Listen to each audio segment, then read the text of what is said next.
ಉಡುಪಿಯ ಮಣಿಪಾಲ ರಜತಾದ್ರಿಯಲ್ಲಿರುವ ಜಿಲ್ಲಾಧಿಕಾರಿಗಳ ಕಚೇರಿ ಸಂಕೀರ್ಣದಲ್ಲಿ ಜಿಲ್ಲಾ ಉಸ್ತುವಾರಿ ಸಚಿವರಾದ ಎಸ್ ಅಂಗಾರರವರ ಜಿಲ್ಲಾ ಕಾರ್ಯಾಲಯವು ಆರ್ಎಸ್ಎಸ್ ಜಿಲ್ಲಾ ಸಂಘ ಚಾಲಕ ಮಣಿಪಾಲ ಇನ್ಸ್ಟಿಟ್ಯೂಟ್ ಆಫ್ ಟೆಕ್ನಾಲಜಿ ಕಾಲೇಜಿನ ಪ್ರೊಫೆಸರ್ ನಾರಾಯಣ ಶೆಣೈ ಅವರಿಂದ ಉದ್ಘಾಟನೆಗೊಂಡಿತು।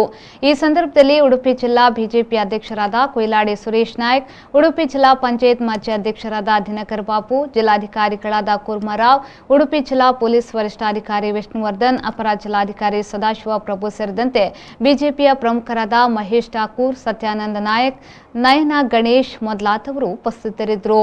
ನನ್ನ ಅಪೇಕ್ಷೆ ಕೂಡ ಅಷ್ಟೇ, ಸಾಮಾನ್ಯವಾಗಿ ರಾಜ್ಯಾಂಗ ಮತ್ತು ಕಾರ್ಯಾಂಗ ಅದು ಎರಡೂ ಕೂಡ ಪ್ರೀತಿ ಮತ್ತು ವಿಶ್ವಾಸದಿಂದ ತನ್ನ ಆಡಳಿತವನ್ನು ಮಾಡಬೇಕು। ಆಡಳಿತದಲ್ಲಿ ನಾವು ಎಲ್ಲವೂ ಕೂಡ ಆದೇಶದ ಮೇಲೆ ಮಾಡೋದಲ್ಲ, ಒಂದಷ್ಟು ವಿಚಾರಗಳನ್ನ ನಾವು ಸ್ವತಃ ತಿಳ್ಕೊಂಡು ನಾವೇ ಮಾಡಿದಾಗ ಆಡಳಿತಕ್ಕೂ ಕೂಡ ಒಂದು ಒಳ್ಳೆಯ ಗೌರವ ಬರಲಿಕ್ಕೆ ಸಾಧ್ಯ ಆಗ್ತದೆ। ಅದಕ್ಕಾಗಿ ಕಳೆದ ಸುಮಾರು 6 ಅವಧಿಯಲ್ಲಿ ಕೂಡ ನಾನು ನನ್ನ ಕ್ಷೇತ್ರದಲ್ಲಿ ಕೂಡ ಅಷ್ಟೇ ಯಾವುದೇ ಇಲಾಖೆಯ ಆಡಳಿತಾತ್ಮಕವಾಗಿರ್ತಕ್ಕಂಥ ವಿಷಯಗಳಿಗೆ ನಾನು ಇಂಟರ್ಫಿಯರ್ ಆಗುವಂಥದ್ದು ಭಾರಿ ಕಡಿಮೆ।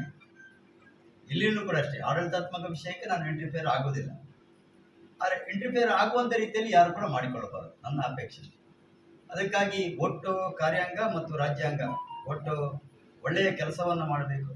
ಅದರ ಮೂಲಕ ಇವತ್ತು ಜಿಲ್ಲಾಧಿಕಾರಿಗಳ ಕಚೇರಿಯಲ್ಲಿ ನಮ್ಮದು ಕಚೇರಿ ಕೂಡ ಇದೆ, ಒಂದು ಸಾರ್ವಜನಿಕವೂ ಕೂಡ ಒಂದು ಮೆಸೇಜ್ ಹೋಗಬೇಕು, ಉತ್ತಮ ರೀತಿಯ ಕೆಲಸಗಳು, ಆ ರೀತಿಯ ಒಂದು ಅಭಿವೃದ್ಧಿ ಕೆಲಸಗಳು ಆಗ್ತದೆ ಅನ್ನತಕ್ಕಂಥ ಭಾವನೆ ನಮ್ಮ ಜಿಲ್ಲಾಧಿಕಾರಿ ಕಚೇರಿಗೆ ಬಂದಾಗ ಒಟ್ಟು ನಮ್ಮ ಕ್ಷೇತ್ರದಲ್ಲಿ ಕೂಡ ನಮಗೆ ಅದು ಯಶಸ್ವಿಯನ್ನು ಕಾಣಲಿಕ್ಕೆ ಸಾಧ್ಯ ಆಗ್ತದೆ।